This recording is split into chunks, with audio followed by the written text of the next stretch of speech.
Hi everyone. Let's learn English conversation with me. Conversation 10. Newspaper or magazine? What are the benefits of reading a newspaper or magazine? Newspapers or magazines can broaden your mind about thousands of things without the need to travel. How often do you read it? I read it every day. What's the best time to read the newspaper? I think the best time is in the morning when you start a new day. What types of magazines do you usually read?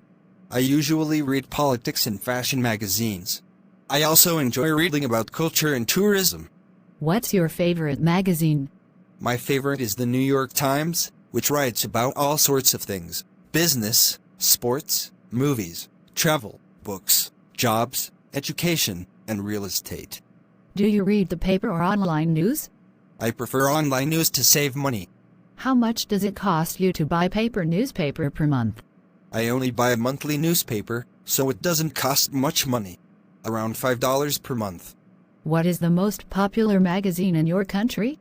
I think it would be Forbes magazine, a leading source for reliable business news and financial information. With the popularity of internet, do you think newspapers and magazines will disappear? Yes, unfortunately it's just a matter of time. Thank you for watching my videos. Please subscribe, like and share the channel, Sreyoun. Thank you.